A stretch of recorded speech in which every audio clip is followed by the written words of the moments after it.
retrouve pour vous faire la vidéo des sorties que j'ai repérées pour le mois d'août. Je vous avais dit en faisant la vidéo des sorties d'été que j'allais très certainement refaire une nouvelle vidéo pour vous parler un petit peu des sorties que j'ai repérées suite aux annonces pour la rentrée littéraire. Parce que vraiment au début de l'été, on n'avait pas encore toutes les infos. Donc là, ça y est, il y a pas mal de titres qui ont été dévoilés. Donc je voulais vous montrer un petit peu ça. J'ai quand même repéré quasiment 15 titres, je crois. Il y a un petit peu de tous les genres. Il y a de l'adulte, il y a du young adulte, il y a des livres de poche, il y a des livres de grand format. Donc voilà, je vais commencer tout de suite, mais je voulais juste d'abord... Alors je suis désolée si vous entendez les mouettes, mais il y en a pas mal de mouettes en ce moment. Pourtant j'habite pas près de la côte. Mais les mouettes ont décidé de venir vous faire coucou dans cette vidéo. Donc j'espère que ça ne vous dérangera pas plus que ça. Je vais juste faire une petite aparté parce que quand j'ai fait mes recherches pour savoir quel titre sortait pour la rentrée littéraire, donc que ce soit fin août ou alors début septembre, j'ai déjà fait quelques recherches aussi. Je voulais juste mettre un petit... je sais pas, vous demandez votre avis parce que vraiment... Je trouve que les prix des grands formats, les prix là des livres qui vont sortir pour la rentrée littéraire sont complètement déconnés. Vraiment, franchement, je vous le dis tout de suite, mais moi, les grands formats comme ça, clairement, je vois ça en librairie, ça me donne pas envie de les acheter. Enfin, quand on voit un prix à 28 € pour un livre grand format tout simple, ça donne pas envie en fait de mettre 28 € pour un livre de 400 pages. Donc clairement je trouve ça honteux à quel point les maisons d'édition, alors je sais très bien qu'il y a tous les problèmes avec le papier, enfin je sais très bien, je connais la situation actuelle, mais clairement se garder les marges qu'ils ont, surtout pour certains groupes, je parle pas pour toutes les maisons d'édition, mais certains gros groupes qui gardent des marges énormes et du coup montent le prix de façon abusée. Genre là, il y a quand même plus 3 € en l'espace d'un mois. Je trouve ça un peu abusé. Et franchement, tous les prix des livres, même les prix young adultes, clairement, on a très peu de livres maintenant qui sont en dessous de 20 €. Donc je trouve ça super cher. Donc ouais, franchement, quand j'ai fait mes recherches pour les sorties littéraires, j'étais sur le cul de voir le prix des livres. Clairement, vous avez 50 € de budget. Vous pouvez vous acheter un grand format, voire deux s'il ne dépasse pas 25 €, sinon c'est un grand format et un poche, deux poches peut-être. Enfin, ouais, bref, on va fermer cette petite aparté, on va passer aux sorties du coup que j'ai repérées. Je vais commencer avec le 10 août et là du coup il y a une sortie chez Hachette Roman, c'est La Plus Forte de Joe Watson, donc c'est une sortie d'un contemporain young adulte. Alors je l'ai noté parce qu'au niveau du pitch ça m'intéresse bien parce qu'on va parler un petit peu de l'art. On va suivre Laurie Palmer qui va être une nouvelle élève dans un lycée et qui va un petit peu redescendre parce qu'elle aimait beaucoup son lycée où tout le côté artistique était quand même assez important pour elle. Et là en fait dans son nouveau lycée c'est clairement l'apparence qui compte et rien d'autre, donc forcément elle va pas se sentir très bien dans son nouveau lycée. Et elle va finir par se rapprocher de Jake qui est un sportif populaire du lycée puisqu'il va plus ou moins se rapprocher de son frère à elle. Donc elle va commencer à être en contact avec lui. Et apparemment ses anciennes angoisses vont refaire surface et elle va découvrir qu'il est aussi important de défendre ses idées que de se défendre elle-même. Voilà, j'en sais pas plus, je pense que ça va être... un livre qui va quand même être un petit peu engagé je pense, donc ça peut être très chouette. Pour ce qui est du nom de l'auteur, j'ai l'impression de l'avoir déjà vu passer, mais je sais plus du tout quel titre. En tout cas moi je l'ai jamais lu, donc si jamais vous aimez bien le contemporain young adulte, sachez que ça sort le 10. Ensuite on passe directement au 11 et il y a une sortie de chez Slalom, donc c'est Perfect and Paper de Sophie Gonzalez qui est un contemporain young adulte également et on va parler d'amour, amitié et de bisexualité. On va y suivre Darcy qui est capable de trouver la solution à n'importe quel problème de couple. Au lycée, elle reçoit des messages dans un vieux casier auquel elle répond via un mail anonyme. L'anonymat va finir par être dévoilé et elle va devoir coacher la star de natation pour l'aider à récupérer son ex. De son côté, Darcy est amoureuse de sa meilleure amie depuis pas mal d'années sans oser lui avouer, mais ça, personne ne le sait.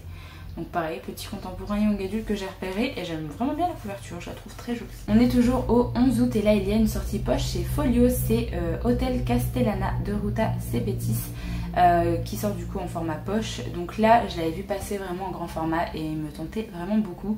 Parce que de 1, j'ai jamais rien lu de Ruta Sepetys. Il y a pas mal de titres qui me tentent de cet auteur, mais j'ai jamais rien lu d'elle. Et là du coup ça me tente bien parce que c'est vraiment une époque historique que j'ai jamais lue. On est en été 1957, en vacances à Madrid. Daniel, un jeune photojournaliste américain, tente de saisir la vie espagnole à travers ses clichés. Il est loin d'imaginer qu'il ne voit qu'une façade, une mise en scène que la dictature franquiste fait miroiter aux touristes. Sa rencontre avec Anna, employée du grand hôtel Castellana, va bouleverser son destin. La jeune femme le laisse entrevoir la part d'ombre de ce pays contrôlé par la peur et l'oppression. Donc voilà, clairement ça me donne plutôt envie. J'avais vu de très bons avis quand elle était sortie en grand format, donc je me suis notée en poche. Je passe ensuite au 17 et là il y a le fameux livre qui coûte 28 €. C'est le tome 2 de la saga Le Livre des Glaces, donc c'est La fille et la montagne de Mark Lawrence qui sort chez Brajlon. Donc moi c'est une saga que j'aimerais bien lire parce que Mark Lawrence, j'aime plutôt bien ce qu'il fait, notamment avec sa saga Livre des Anciens que j'avais lu à l'époque. Et là techniquement il me semble qu'on est dans le même univers, mais j'attendais un petit peu que la saga sorte en français parce que au fur et à mesure j'en ai un peu marre d'attendre 1 an et demi entre chaque sortie de tome. Donc je voulais attendre que plusieurs tomes soient sortis avant de me lancer dans cette saga. Donc voilà, le tome 2 sort le 17. J'ai pas renoté de résumé parce que c'est un tome 2, mais vous aurez le résumé du tome 1 sur la petite image que je vous ai présentée. Tout ce que je sais, c'est qu'on a une société souterraine avec des monstres terrifiants, des démons et des esclaves. Et il me semble que notre héroïne va devoir partir dans cette société souterraine pour sauver quelqu'un de sa famille, je crois, dans le premier tome. Voilà, c'est à peu près tout ce que je sais. Je finirai par le découvrir, mais très certainement pas en achetant le livre comme ça, 9 mois, pas 28 €, ça c'est sûr. On passe au 17 août et là il y a une sortie de chez Albin Michel qui est Un miracle de Victoria Mass. Je me le suis notée parce que c'est l'auteur du Bal des Folles que j'avais lu, que j'avais plutôt bien aimé. J'attendrai très certainement sa sortie poche l'année prochaine, mais je suis plutôt curieuse de voir un petit peu ce que l'autrice peut faire d'autre. Et là, pour ce qui est du résumé, on nous dit une prophétie, une île du Finistère Nord, les visions d'un adolescent fragile et au-delà de tout, jusqu'à la folie, le désir de croire en l'invisible. Moi, je me suis uniquement noté ça, je sais que le résumé est un peu plus long. Mais moi déjà ça m'a donné envie, donc je pense que je le découvrirai très certainement. Ensuite il y a un titre qui m'intéresse plutôt bien parce que c'est une sortie poche le 17 août. C'est Là où brillent les étoiles de Nadia Hachimi, donc qui va sortir chez Hauteville. Pareil, je l'ai vu passer quand même pas mal de fois en grand format et j'ai vu passer de très bons avis sur l'autrice aussi, que j'ai jamais lu pour ma part, donc je suis plutôt curieuse de voir un petit peu sa plume. Là on est à Kaboul en 1978, on va suivre Sitara qui a 10 ans, qui mène une vie heureuse avec sa famille au palais. Un soir elle quitte sa chambre pour observer les constellations. Cette nuit-là c'est le coup d'état, aucun des siens n'y survivra. Si elle a la vie sauve, c'est grâce aux étoiles. Grâce à 2 femmes, Sitara trouve refuge aux États-Unis. L'année après son exil, son passé revient à la hanter, ne lui laissant d'autre choix que de retourner en Afghanistan pour faire la lumière sur cette nuit où sa vie a basculé. Donc voilà, il n'y a pas forcément beaucoup de livres qui se passent non plus en Afghanistan, donc ce sera l'occasion aussi de découvrir un peu plus la culture, parce que je crois pas en avoir déjà lu, que ce soit en contemporain historique. Donc voilà, en plus il y a tellement eu de bons avis sur ce titre là que forcément ça me tente. Je passe ensuite au 18 août et là il y a la sortie grand format chez Gallmeister, c'est L'été où tout a fondu de Tiffany McDaniel, qui est l'autrice de Betty. Et du coup là c'est un ancien titre d'elle qui va sortir chez Gallmeister. Il me semble qu'il avait déjà été édité en français et là du coup il ressort parce que vu que Betty a eu un grand succès, forcément le Gallmeister en profite aussi pour ressortir ses anciens titres. Là on est en été 1984 à Brest en Ohio. Hanté par la lutte du bien et du mal, le procureur Bliss publie une annonce dans le journal local. Il a invité le diable à venir lui rendre visite. Le lendemain, un jeune garçon à la peau noire et aux yeux verts se présente comme étant le diable en personne. Se produisent alors des événements étranges qui affectent tous les habitants, tandis qu'une vague de chaleur infernale frappe la ville.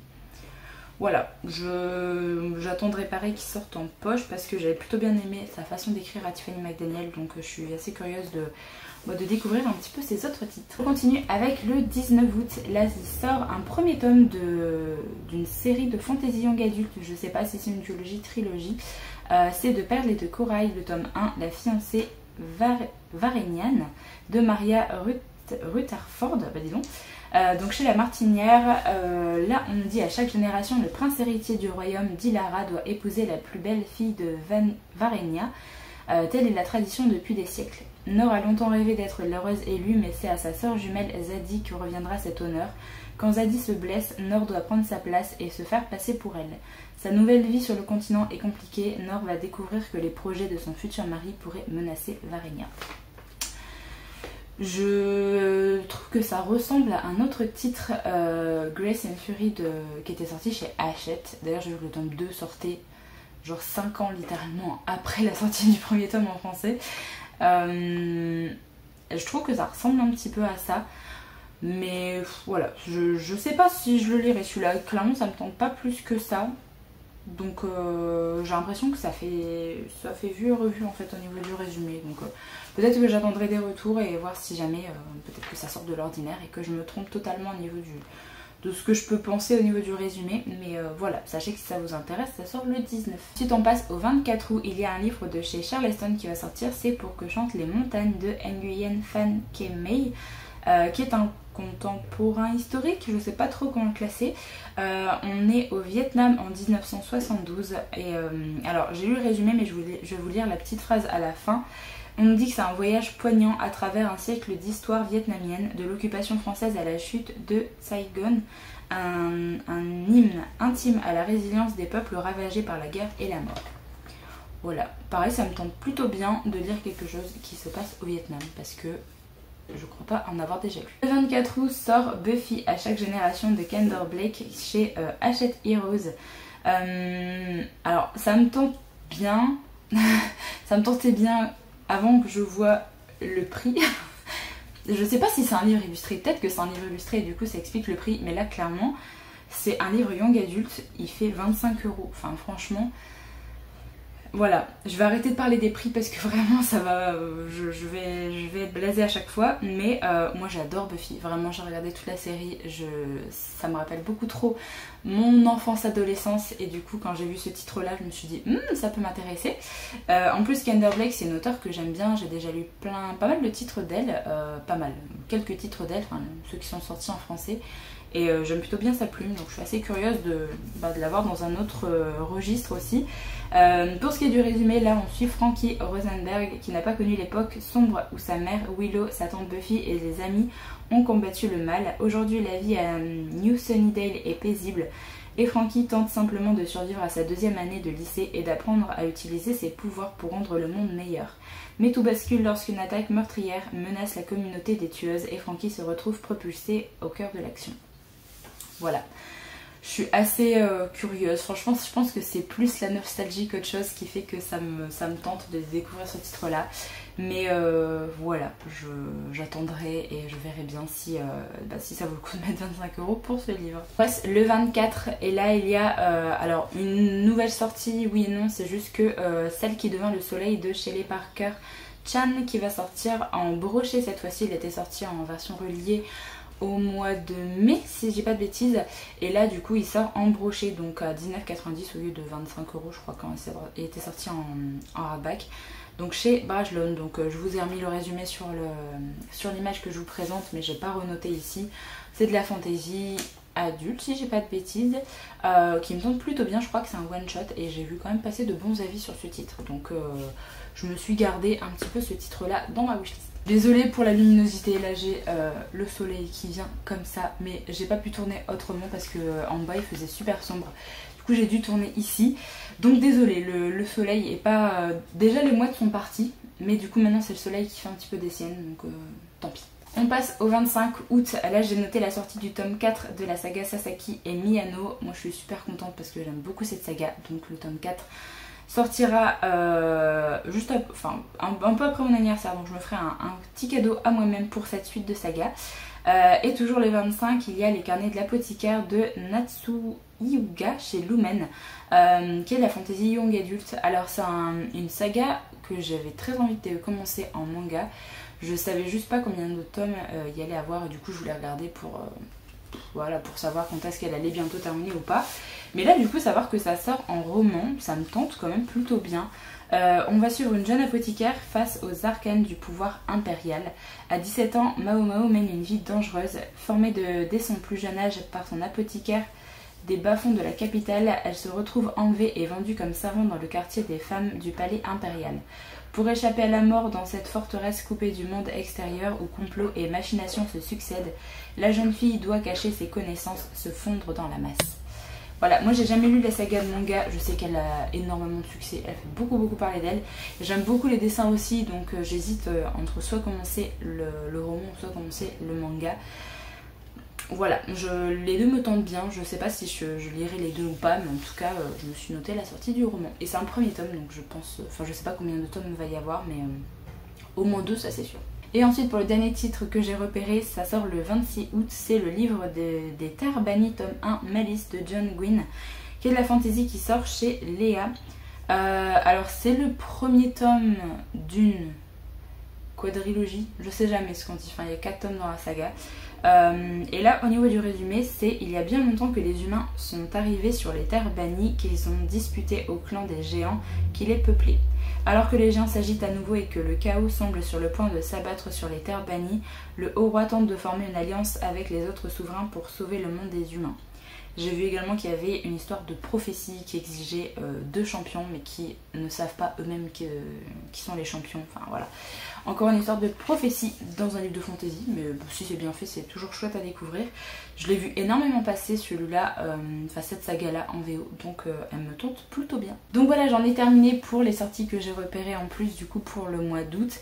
Il y a encore la rentrée littéraire qui continue au mois de septembre, j'ai déjà repéré pas mal d'autres choses pour septembre, notamment pas mal de suites de graphiques pour ma part qui sortent en septembre, mais j'ai vraiment hâte de les lire. Donc voilà, j'espère que la vidéo en tout cas vous a plu. N'hésitez pas à me dire quel titre vous tente le plus. Est-ce que vous avez repéré d'autres choses également pour le mois d'août? J'espère en tout cas que la vidéo vous a plu. Moi je vous retrouve très bientôt pour une prochaine. Donc en attendant, prenez soin de vous.